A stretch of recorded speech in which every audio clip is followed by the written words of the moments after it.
Alrighty fellas, Acura tail builder here. So this is what you use when you're trying to do the piston rings on your engine.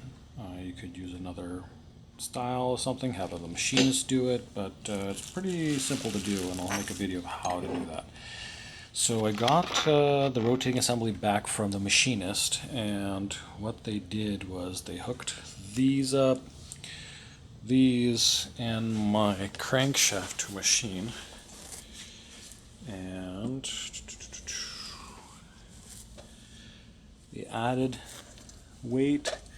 They had to have super heavy metal, which was much more expensive because they couldn't get it balanced fully. So I got these filled in. It still wouldn't balance. Then they put this on.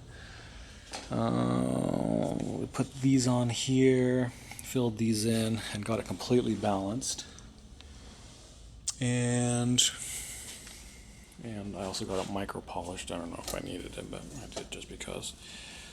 So they put all that together onto an assembly, and then they spin it and balance it. So I had the balance sheet that came with it.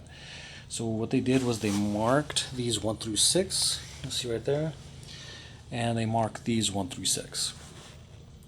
So, and these are the piston wrists, or the piston wrists that go into here, like so, and then the rods go into here, and they lock them in, and then you put these C-clips on to hold it together. All this is fairly simple once you know what you're doing.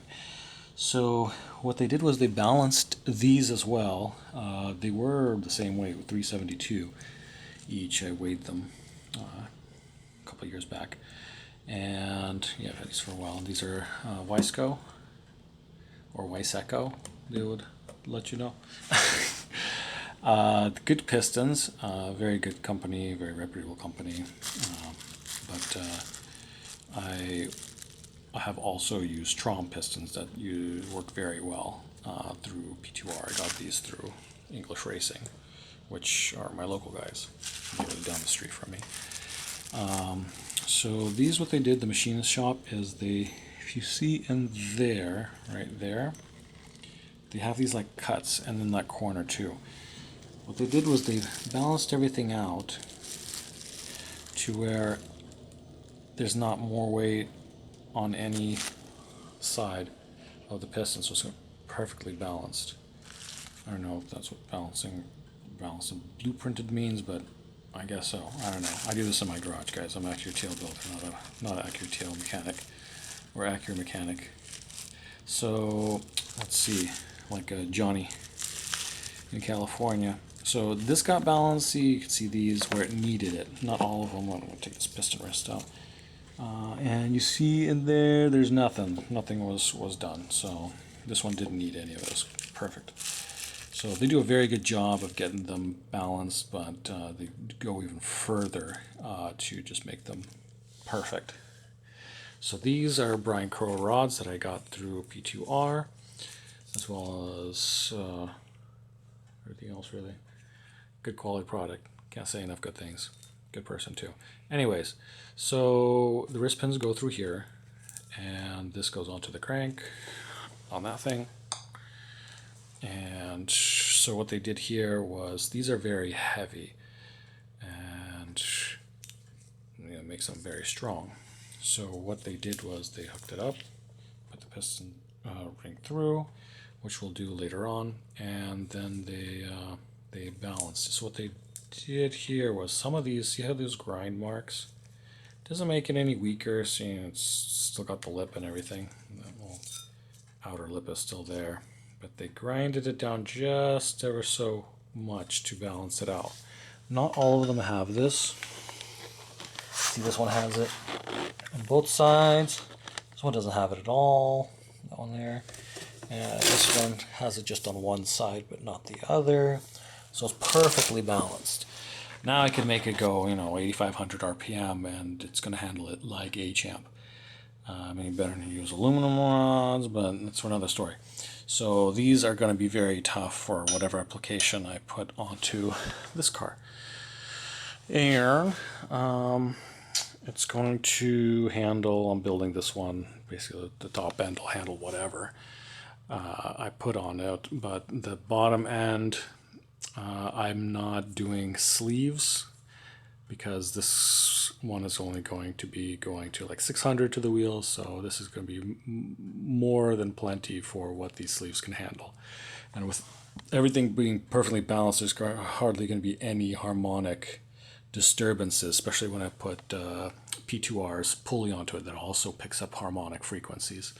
So there's going to be very little harmonic frequencies from the internal rotation assembly, as well as anything left over will be picked up by the pulley.